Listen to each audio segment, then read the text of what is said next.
Hello, everyone. My name is Stephen Cohen. I'm from the Mirowitz Center. It's a delight to welcome you all back. Many of you have been at all of Dale's presentations, so she hardly needs introduction to all of you. Dale, we're delighted to have you back with us to share your knowledge and your understanding and your insights on art. And we thank all of you for joining us and encourage you to look at our calendar because there will be more events, both with Dale and with many other interesting speakers.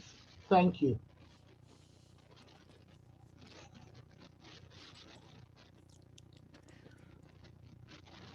You ready to share, Dale?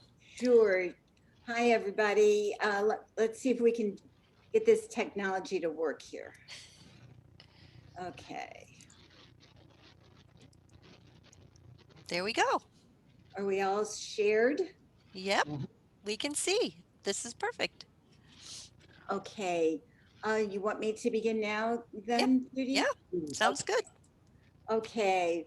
Well, thank you all again for joining us, and I hope you're all well and that you are staying safe.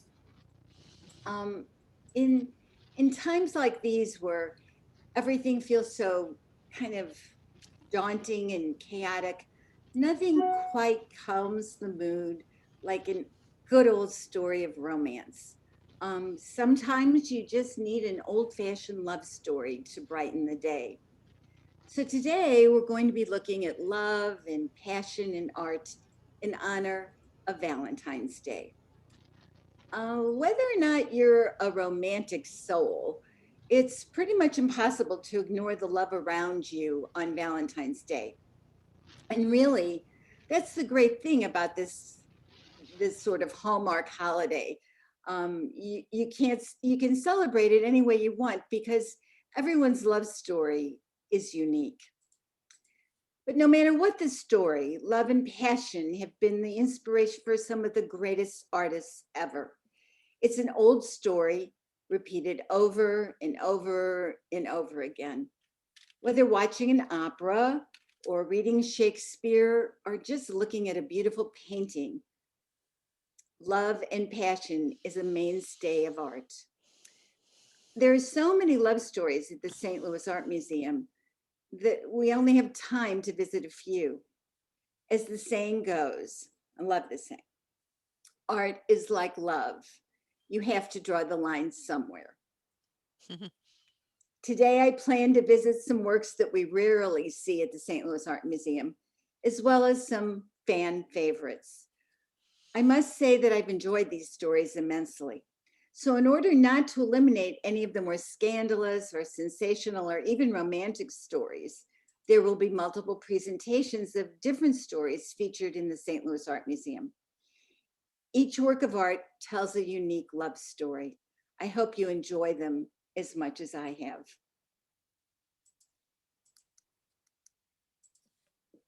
The other day on a Zoom call, I asked my family to name their favorite couple.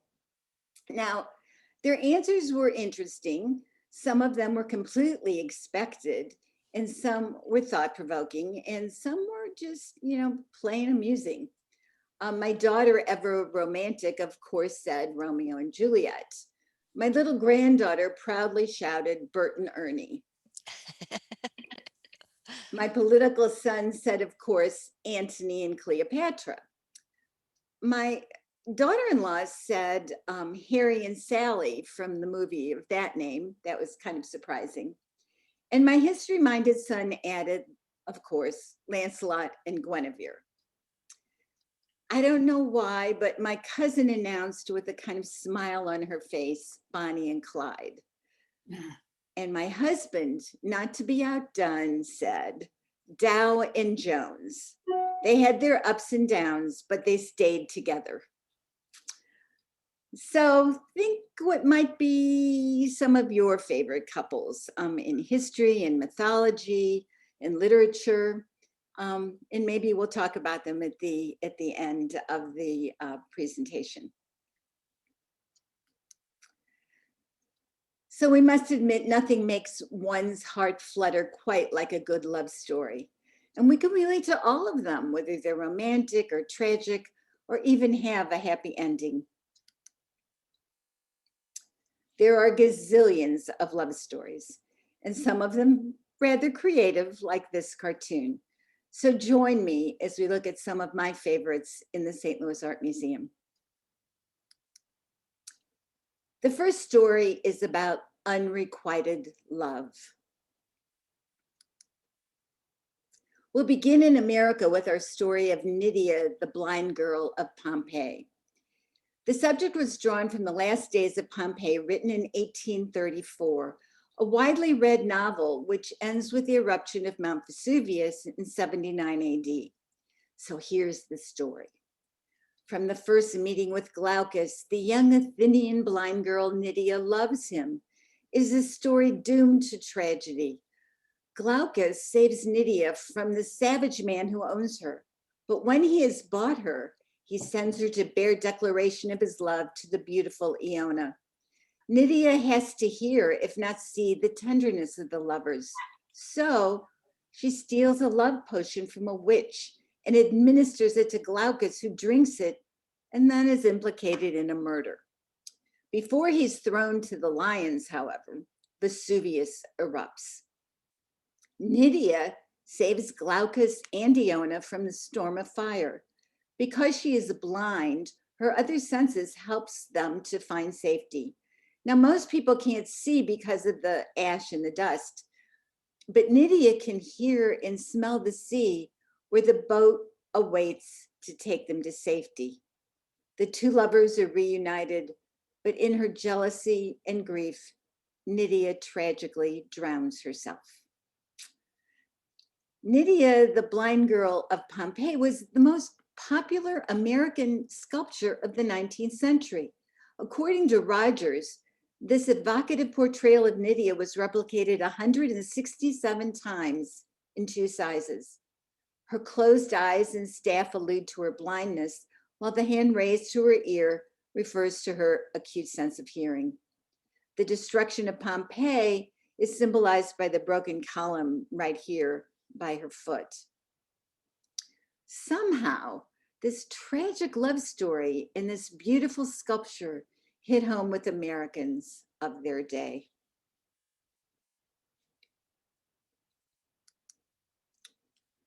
Love Overshadowed by Destiny certainly describes this next historical drama.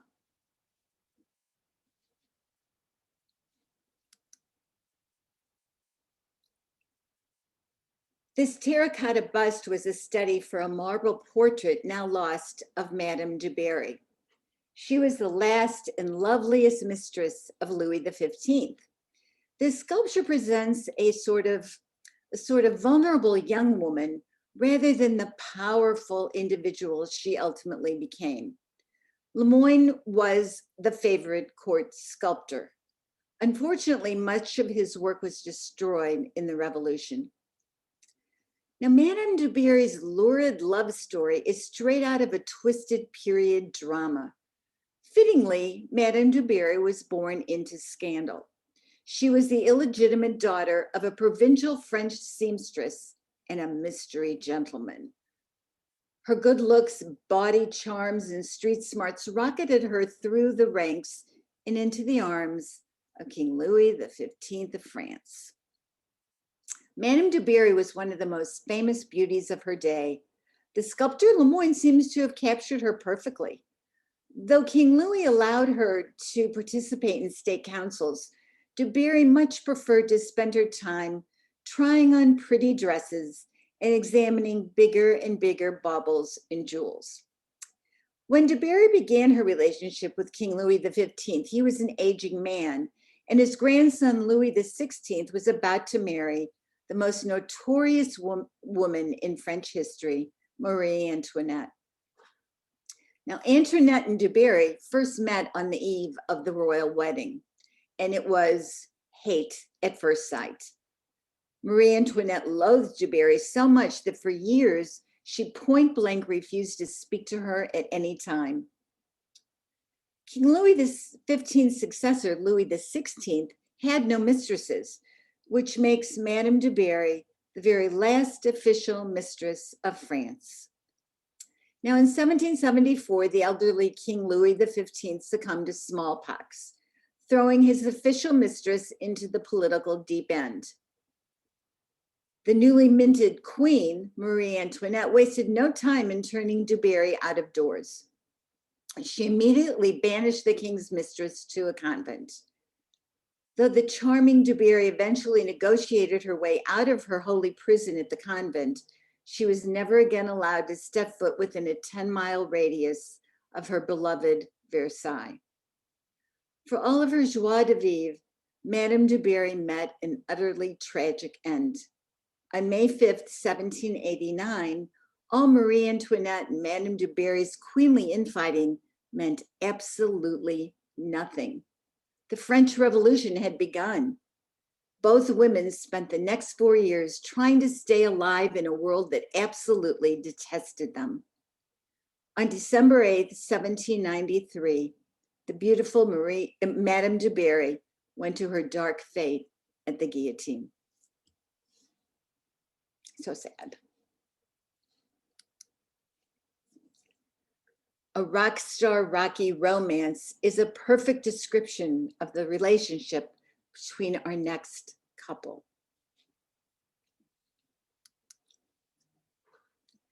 Jackson Pollock is considered one of the most famous representatives of the abstract expression movement and leading artist of the United States in the last century.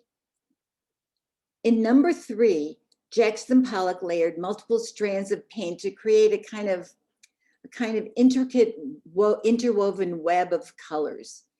He only numbered his paintings because he didn't want the title to guide the viewer into a preconceived kind of interpretation of the painting. This painting is an overall composition that prevents the eye from focusing on any single point. 3 years earlier, Pollock first began to drip and splatter paint across unstretched canvas placed on the floor. Now, my grandchildren called him Jack the Dripper. We call him Genius. The work of his wife, artist Lee Krasner, is less known to the general public, although ironically, it was thanks to her support and perseverance that Pollock managed to gain recognition from critics and collectors alike. Lee Krasner and Jackson Pollock married in 1945. Krasner was already involved with the New York avant-garde art scene and was the one to introduce Pollock to Clement Greenberg, the art critic, who would go on to call Pollock the greatest painter the United States had ever produced. Since the moment they met, Lee had become Jackson's main driving force, the locomotive, which drove him into motion even in the darkest periods of creative life stagnation. She unconditionally believed in Pollock's art and Pollock's talent. But Pollock was an alcoholic. This not only influenced his productivity during periods of binge, Jackson almost didn't take up a brush ever, but also turned him into an aggressive monster, whom Lee tried to avoid like the plague. But she knew of other sides of Pollock, other sides of this person whom others considered only a drunken brawler. It turns out that Pollock loved to bake and was quite good at it. I did the cooking, but he did the baking, said Krasner. He was fastidious about his baking, marvelous bread cake and apple pies. He also made a great pasta sauce. Who knew? It reminds me of a story of a quote by President Truman, who said that Jackson Pollock's paintings looked to him like a plate of spaghetti. The last straw for her was Pollock's affair with a 26-year-old artist. Their marriage crashed. The artist lost the guardian angel in the person of his wife, and only a couple of months after their parting, his car with 2 more passengers flew off the road. Pollock's mistress miraculously survived, but the others were less lucky. And although the level of alcohol in his blood was pretty high, some fans still believe in a suicide theory, a tragic ending to a rock star career.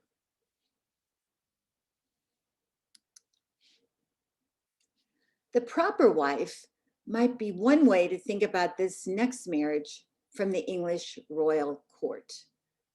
This is definitely a fan favorite. Henry Guildford was the boyhood friend and comptroller of King Henry VIII. This splendid portrait of his wife Mary is among the most impressive of Holbein's English paintings. Holbein excelled in creating precisely drawn countenances and richly detailed costumes. He became so famous that many call the blue background that you see here Holbein blue. Holbein was a painter to the court of Henry VIII, and he even vetted future brides of Henry VIII with his drawings. In this painting, Lady Guildford is so serious and formidable that it's kind of like talking to St. Paul's Cathedral. But in reality, she was merely 23 years old at the time and a winsome charmer. And you can see that when you look at the original sketch over here that Holbein had made of her. Her demeanor and her dress were meant to make her appear more mature. This portrait is one of a pair that presented a wealthy and important husband and wife. Mary is the second wife of Henry and much younger than he is. His portrait on the right down here still lives at Windsor Castle. So hung with gold chains and embellished with pearls, Lady Guildford embodies worldly prosperity, and with her prayer book, she's also the very image of propriety. The background ivy may have been intended as an emblem of steadfastness and love, kind of like a clinging vine. The rosary represents faith, and the classic column indicates a cultured and educated woman. Lady Guildford, in high fashion, plucked the hair from her forehead to represent intelligence. It was believed that the larger the forehead, the smarter the woman. An old saying goes, "No grass grows on a busy street."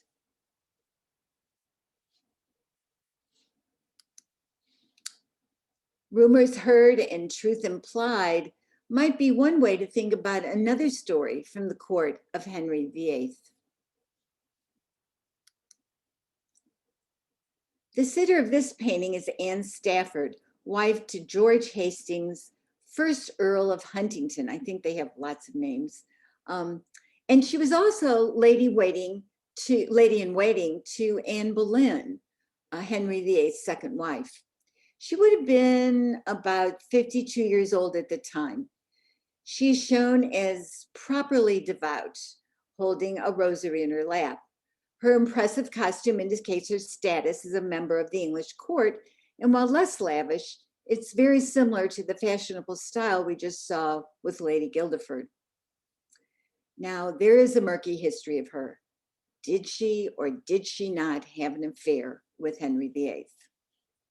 Well, rumors spread in 1510 with Anne the subject of a sex scandal. Speculation ran high that William Compton of the King's Court had been soliciting Anne's favors on behalf of the king, and that Anne was the king's mistress. Whatever the truth, Compton seemed to have developed a strong bond of affection for Anne. There were rumors that Anne was having an affair not only with the king, but also with Sir William Compton. So her husband sent Anne to live in a convent 60 miles away from the royal court. There is no evidence that Anne and Compton actually committed adultery. However, in 1523, Compton took the unusual step of bequeathing most of his estate to Anne in his will. This was usually done only for very close family members. Whatever the relationships were, Anne eventually had 8 children, but there are rumors that 2 of them might be the offspring of King Henry VIII.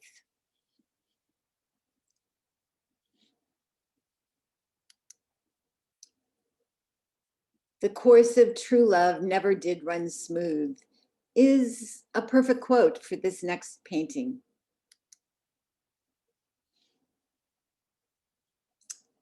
This is the forest primeval, begins Henry Wadsworth Longfellow's 1847 epic poem, Evangeline, which is loosely based on the 1755 expulsion of the Acadians from Nova Scotia as ordered by the British governor.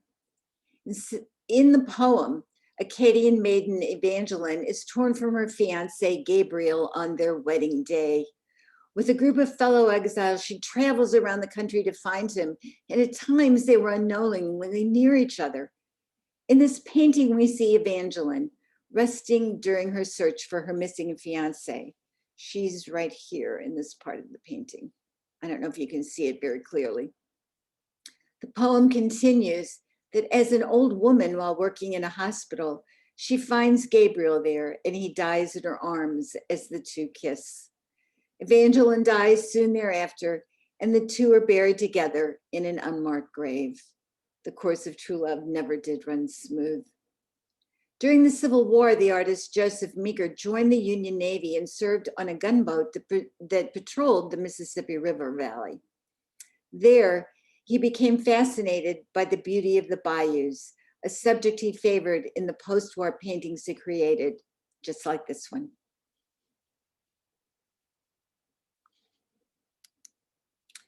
Wearing his heart on his sleeve describes the sculptor's feelings toward his model in our next story. Lachaise, the sculptor, wrote in 1928, "I met a young American woman who immediately became my inspiration. The young American in question, Isabel Nagel, would eventually become Lachaise's wife, and Standing Woman and other works are beautifully inspired by her. You are," he once told her, "the goddess I am looking for." Gaston Lachaise grew up in Paris, studying at the Académie des Beaux-Arts. Around 1900, he began an affair with Isabel Nagel, a married Canadian American. A few years later, with only $30 and no knowledge of English, Lachaise followed Isabel to America. In 1913, Isabel's divorce came through and they were finally able to marry. Lachaise was devoted to his wife, modeling numerous sculptures of her and even asking his patrons for extra money to buy her gifts. She was his 30-year inspiration. She was his muse. She was his modern Venus. Like many 20th century sculptors, Lachaise wanted to escape the classical tradition, and some of his works distend and exaggerate parts of the female body. The unshakable calm and dignity of Standing Woman are closer to classical art, but she is an ample woman, not a slender waif. His many sculptures of Isabel expresses deep, intense love and profound devotion.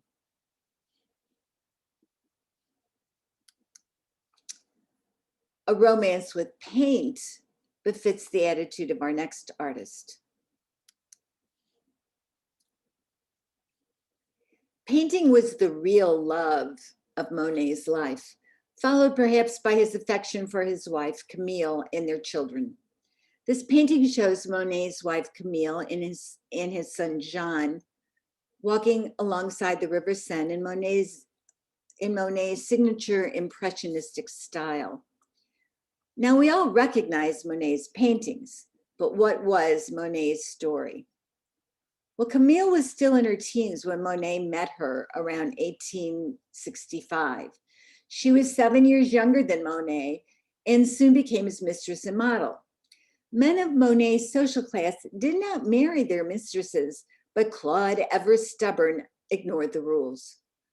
Unfortunately, for most of their lives together, the couple lived in depressing poverty, sometimes unable to afford food and often unable to even afford paint. The sheriff seized Monet's paintings in 1867, over 200 canvases, and sold them for next to nothing. And some of them were even used for kindling. This led to Monet attempting suicide by throwing himself into the Seine. He did not succeed, and Camille helped him to recover both mentally and physically. The precise nature of the relationship between Monet and Camille is really unknown, but evidence points to the fact that all was not well, perhaps from the very beginning. In fact, Monet may have married Camille partly because he was having financial difficulties. In any case, he was not without affection for her, and Monet left tons of touching canvases with Camille as the primary subject. In 1867, Camille gave birth to their son, Jean, and you see them here in this painting. Here's the little boy. In June of 1870, they were married, and in 1878, Camille gave birth to a second son, Michel, but her health was dangerously weakened. Monet and Camille, by this time, had taken in a friend, Alice, and her 6 children to live with them in their small apartment. So, 8 children, no money, and tiny quarters. Camille and Alice took turns wearing one nice dress. Camille gradually became ill, and she became bedridden. And in spite of her anguish and disheartenment, Claude began having an affair with Alice. After Camille died at age 32 of surgical cancer, Monet was grief-stricken for a time, but soon thereafter, Alice and Claude, were married. By the late 1880s, as Monet started gaining substantial popularity in both Europe and across the Atlantic, he was prosperous enough to buy his home in Giverny. Here is where he would continue to paint for the rest of his life. He was able to afford cooks and chauffeurs and 6 gardeners. He even had one whose job it was to clean the soot off the water lilies every morning so that he could be ready to paint. In his last years, he rarely left Giverny. It was his home and inspiration for 43 years. We really don't know the depth of Monet's relationships, but we certainly can enjoy the dozens, if not hundreds, of paintings that Monet created of Camille. Love at first sight is a fitting emotion for the hero of our next story. This painting depicts a version of the ancient myth popularized in 16th century Italy, in which Perseus arrives astride Pegasus to save the beautiful Andromeda. It was definitely love at first sight. Small mythological scenes like this made D'Arpino one of Rome's most fashionable painters among sophisticated connoisseurs. So here is the story. Perseus is one of the greatest heroes of Greek mythology, known as the slayer of the Gorgon Medusa, a fearsome monster. The beautiful Andromeda was the daughter of the Ethiopian king and queen. One day, the vain queen had bragged that her daughter Andromeda was more beautiful than the sea nymphs. The sea nymphs felt angry to hear that and complained to Poseidon, the god of the sea. A furious Poseidon unleashed the sea monster Cetus to frequently ravage the coast and devastate the land of Ethiopia in order to avenge the insult to his wards, the sea nymphs. The desperate king appealed to Zeus, who suggested the sacrifice of Andromeda as the only way to appease the wrathful Poseidon. Thus it was that our hero, Perseus, found himself face to face with the beautiful Andromeda, chained helplessly onto the rocks, awaiting her doom. Perseus immediately fell in love with the lovely maiden and promptly killed Cetus the beast, who had been licking his lips at the prospect of having a delicious meal. They eventually married, and Perseus and his wife Andromeda lived happily ever after. Not very usual in mythology. One of the most famous descendants of Perseus was another great Greek hero, Hercules. So, a love story with a hero, a beautiful maiden, and a happy ending.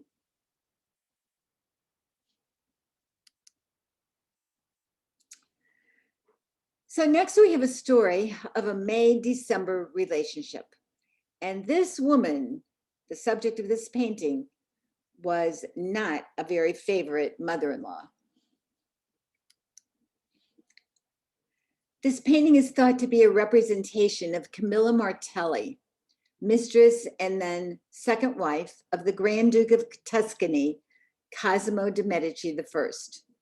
Camilla wears an unusual but exquisite ensemble that indicates the sitter was a woman of wealth and importance.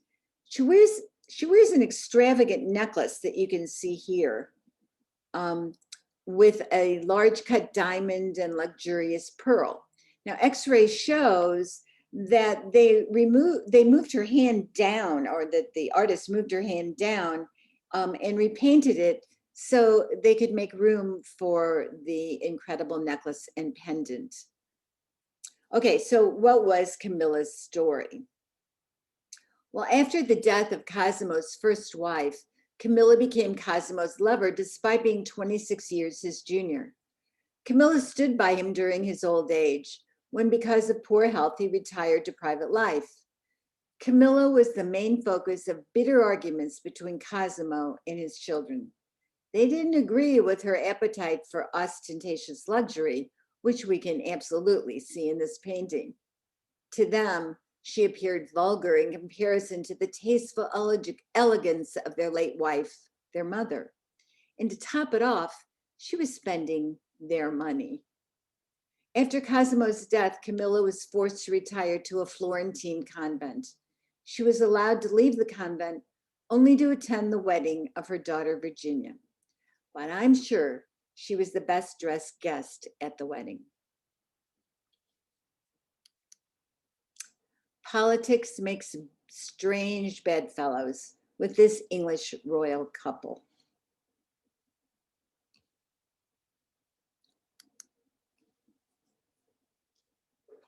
King Charles I of England, who reigned from 1625 to 1649, presents an image of royal majesty and assertive ruler.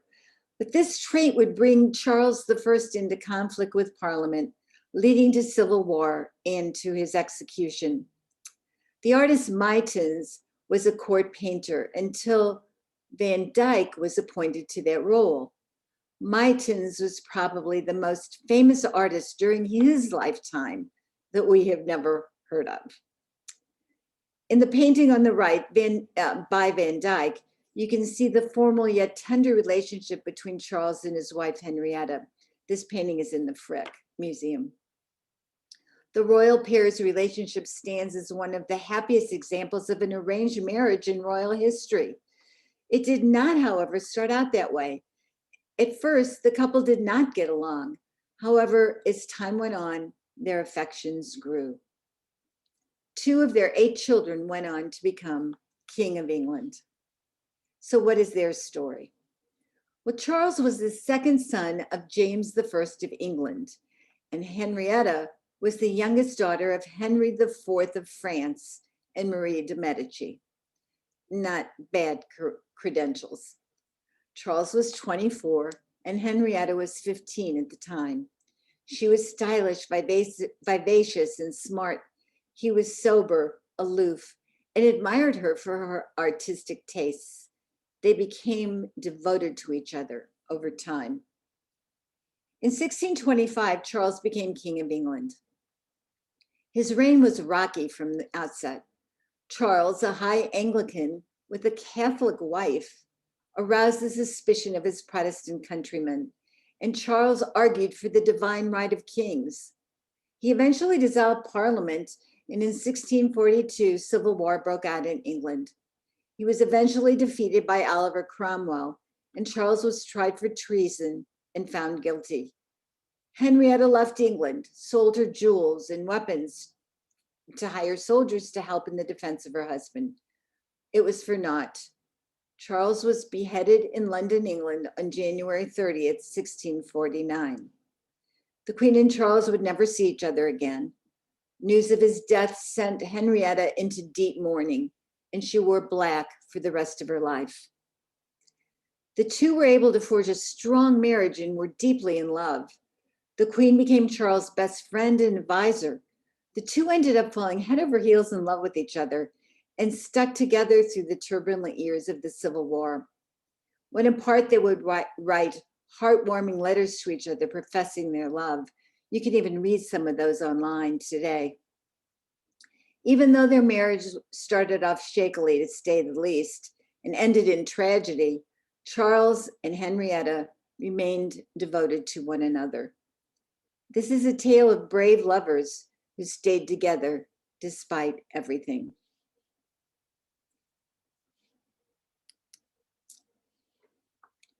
A labor of love. Oh, I skipped that part. Okay. A labor of love or a titanic struggle to save his wife is the subject of our next painting. It is man against nature in this career-changing 1812 painting by the Victorian master of disaster, John Martin. In what would become his signature formula of pumped-up romanticism, the figure is tiny, as you see here. The surrounding world vast, the light kind of blood-tinged, and the perspective rather dizzying. Wow. Martin was 23 at the time he painted this masterpiece. It has been called the most famous of the British Romantic works. It was the first of Martin's characteristically dramatic, grandiose, large pictures and anchored the development of the style for which Martin would become famous. It was the launch pad for Martin's success. It was the start of his epic career as an artist of the sublime. He became a consummate showman, creating touring masterpieces that the masses paid an entrance fee to see. He was an inventor and almost bankrupted himself trying to implement a water plant system for the city of London. Sometimes they called him the Mad Martin. Small figures and absolutely gargantuan depictions of nature are designed to figuratively kind of slap the viewer across the face with romantic ideals of nature over man. It is not a precise location, but nature with its unpredictability and barbaric capabilities. The dramatic subject for this painting came from Tales of the Genji, written by John Ridley and published in 1764. Sadik is a Persian nobleman whose wife is abducted by the evil sultan. In exchange for her safe return, Sadik undertakes a perilous journey to get a sample of the memory-destroying waters of oblivion up here. The sultan maliciously intends to use the waters on Sadik's wife in a seduction attempt. Sadik endures the range of trials, a tempest at sea, a plague, an evil genie, a subterranean whirlpool, before he attains his goal. The painting depicts Sadik clinging to a rock at the bottom of the painting, depicting the rest of the canvas dedicating the rest of the canvas to the rocky precipices that Sadik must surmount. Rays of light emanate from the upper left, suggesting that Sadik will ultimately obtain his goal. In the end, Sadik retrieves the magical waters, gives it to the Sultan, who falls victim to the water's effect and dies. Sadik saves his beloved wife and becomes Sultan. Now, this truly is a titanic struggle, a labor of love.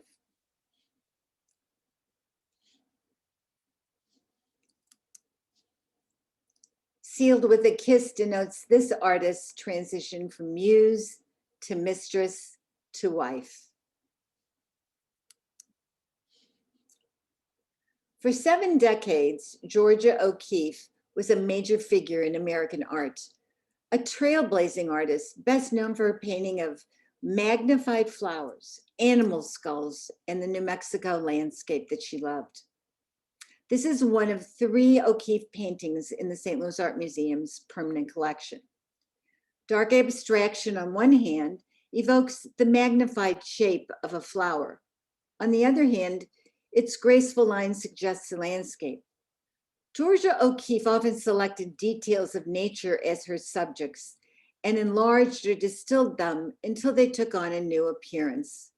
She created a highly personal artistic language rooted in abstract forms that she found in nature. So hang in there with me because her love story is really fascinating. It was through a friend that O'Keeffe's work came to the attention of the prominent photographer and New York gallery owner, Alfred Stieglitz, in January 1916. After supposedly exclaiming, "At last, a woman on paper," he exhibited her drawings at the 291 Gallery, where the works of many avant-garde European and American artists and photographers were introduced to the American public. From then until his death in 1946, Stieglitz vigorously promoted her work in 22 solo exhibitions and numerous group installations. O'Keeffe never had to struggle once Stieglitz took charge. O'Keeffe went from Stieglitz's client to muse to mistress to wife. When Alfred Stieglitz invited O'Keeffe to exhibit her work at his gallery, he was more than 20 years older than the young artist and married. Stieglitz was inspired by O'Keeffe, both as an artist and as a person. A well-known photographer, and Stieglitz asked O'Keeffe to pose for him.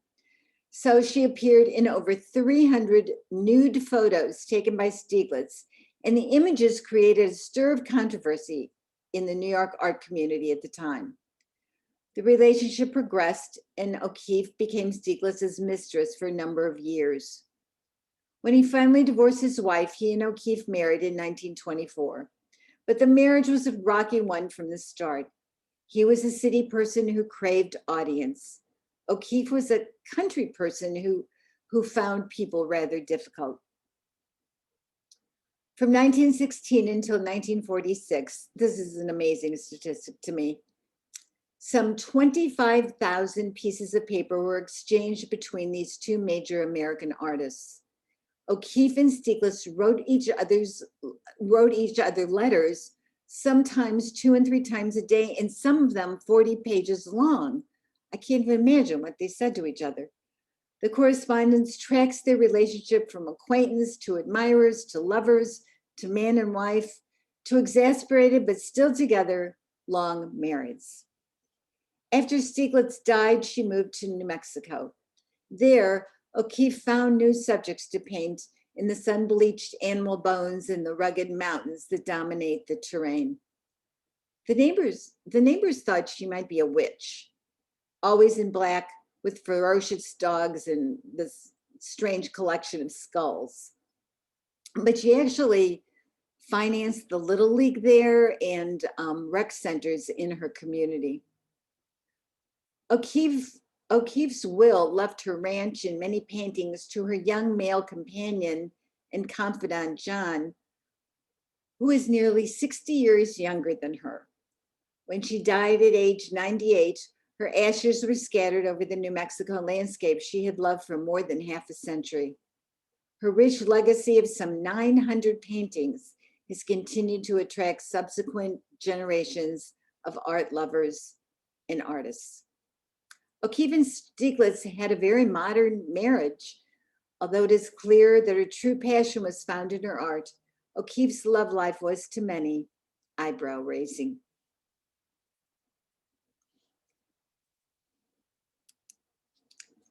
The love of his life is an apt description for the wife of our next subject.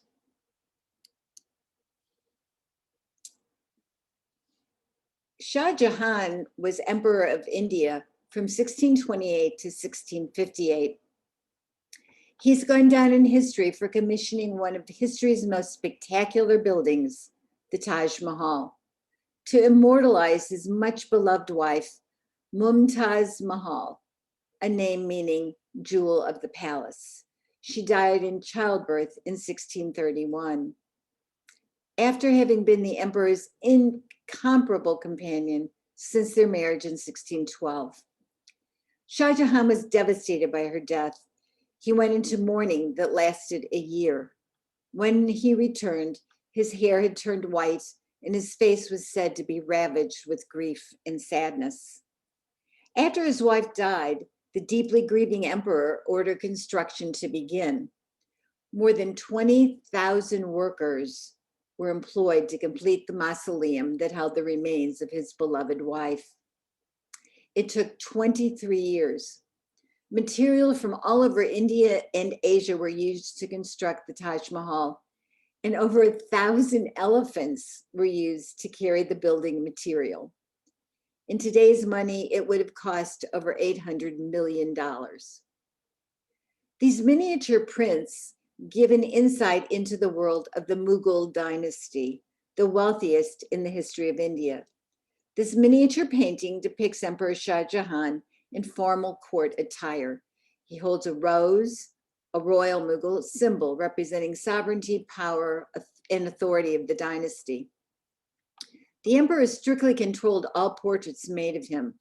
Artists were required to depict him only in profile, as no one should look upon his full countenance. This painting is one of only 4 full-length standing portraits of Shah Jahan known. The Taj Mahal is one of the most dazzling and impressive structures that was built to honor the love of his life. Today is one of the new 7 wonders of the world.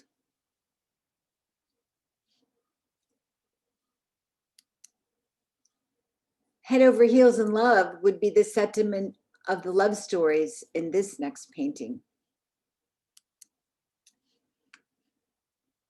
Although for a long time, many art scholars and critics dismissed Marc Chagall as kitsch or mere interior decoration, I've always felt that he possessed a kind of unique genius for distilling into his paintings the creations of the joys of life. Chagall went against the current of 20th century art with his fanciful images of blue cows, flying lovers, biblical prophets, and green-faced fiddlers on the roof. Throughout his 75-year career, during which he produced an astounding 10,000 works, his warm human pictorial universe full of personal metaphors set him apart from other 20th century artists who focused mainly on abstraction. As a result, the public has generally loved his work, while the critics were often dismissive, complaining of sentimentality. Chagall's work was typically infused with fantasy and nostalgia for his life in Russia. However, he was also drawn to painting Jewish themes in his work. His painting was a kind, I guess we could call it a kind of Jewish magical realism. Many of Chagall's paintings are inspired by themes from the Bible. In this biblical narrative, temptation, Eve grasps the forbidden apple, which she will hand to Adam. So, of course, we're looking at a story of the world's first couple. So, which one do you think is Adam and which one is Eve? The yellow here or the green? Which do you think is Adam and which is Eve? Well, this one over here is Adam, and you can tell that because of the ribs right here. This is Eve, and you can tell that because of the 2 faces of Eve up here. It is kind of difficult to denote the 2, differentiate the 2. Chagall treated this traditional subject in a highly modern Cubist style, which he encountered after moving to Paris in 1910. Forms are broken down into faceted planes. The Cubist device of the split face allows Eve to look at both the apple and its destination. These 2 faces of Eve are just a wonderful example of Chagall's kind of playfulness. But Chagall's personal life reflected another love story, his passion for his first wife, Bella. Like his romantic paintings, Chagall's life was filled with love and warmth as well. He was a one-woman man who fell in love with Bella, who later went on to become his wife. Chagall was absolutely besotted with Bella, and when they finally married, he expressed his endless amount of love and joy that suddenly overwhelmed him through his art. Chagall was born into a poor Hasidic family in a small Russian village. He had a temperamental, melodramatic, and passionate character. If he was unhappy with his painting, he would just hurl it out the window. But he also had kind of a business-like approach to the world. He even sold the doodles that he made on, like cocktail napkins at a cafe to people so that he could make some extra money. He didn't exchange his pictures with other artists like most of them did because he thought that his paintings were much better. Chagall married Bella Rosenfeld, the daughter of a wealthy Vitebsk jeweler, despite the opposition of her parents who wanted a better match for their daughter. Bella was the love of Chagall's life. She became the subject of many of his paintings, sometimes on a bed of flowers or suspended midair, painted with Chagall as flying lovers. The Bolshevik authorities frowned upon Chagall's style of art as too modern. So in 1922, Chagall moved to Paris with Bella and their daughter Ida. There he became part of the avant-garde group of artists working there. He would not set foot in Russia again for nearly 51 years. In 1940, German tanks rolled into France. Chagall had been branded a degenerate artist by the Nazis, and several of his paintings were in the infamous 1937 Degenerate Art exhibit, seen by over 3 million people. These artists were branded decadent, mentally ill, and racially impure. Chagall didn't want to recognize the Nazi danger, secure in the belief that no one would touch the great Chagall. But Mark and Bella waited too long to escape the Nazis. After the harrowing experiences of being arrested by the Nazis, finally rescued by the Americans, they boarded a ship for New York City in 1941. In 1944, after 29 years of marriage, Bella Chagall died of a viral infection.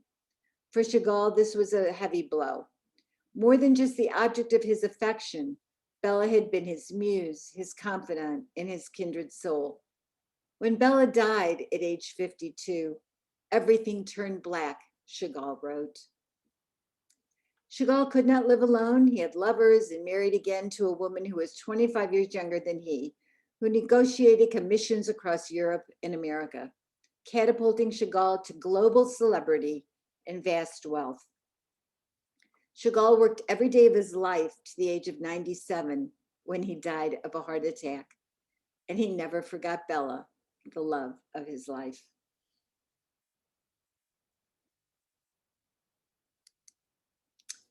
For love or money is an apt description for our next popular subject. At first glance, this image appears to be a simple picture of a smiling young girl. It is, in fact, a prostitute's portrait. The provocative dress gives us a hint as to her profession. No respected woman of that time would be shown with her chemise underwear showing. That's the little white fringe that you see here. The sleeves and the vest are loosely tied, inviting behavior to untie. Because the fabric was so expensive, changing sleeves or vests made the dress look new. Most women wore veils to cover their hair, but she borrowed a man's hat, which is also flirting and inviting. And the dress is colorful, low cut, and suggestive. Not at all the dark up to the neck proper dress of Dutch women at the time. Contemporary accounts record the display of painted likenesses of young women to advertise their availability in brothels. Think Mae West, come up and see me sometime. The medallion inscription that you see here, right there, says, "Who can tell my backside from my behind?" And it confirms the erotic nature of this image. She's really naughty with clothes on, but I just love her smile.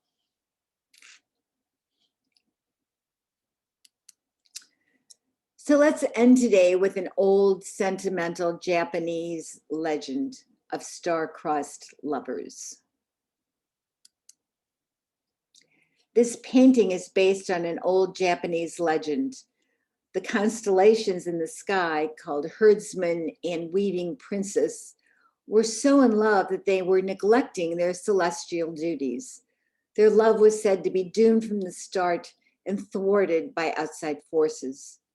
Angered by their infatuation, the Lord of the heaven banished them to opposite ends of the galaxy, permitting them to meet but once a year on the 7th night of the 7th lunar month, recognized as the festival of Tanabata.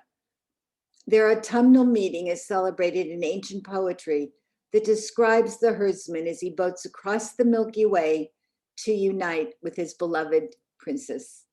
This richly colored screen portrays a herdsman's heavenly voyage in anticipation of the lovers' once a year reunion.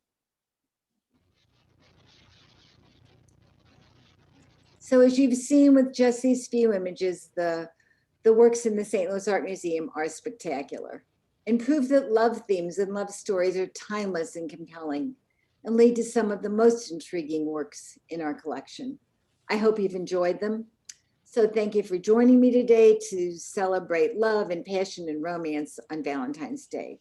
Stay safe and healthy, and we'll see you next time with part 2 and more love, lust, and loss. Happy Valentine's Day to each of you. Here's to celebrating your love story. Thanks. If you have any questions or comments, I suppose we could do that. Should I stop screen sharing now, Judy? That would be great. And then we'll be able to see everyone, and you can type something in the chat. You can type a question in the chat if you like, or raise your hand.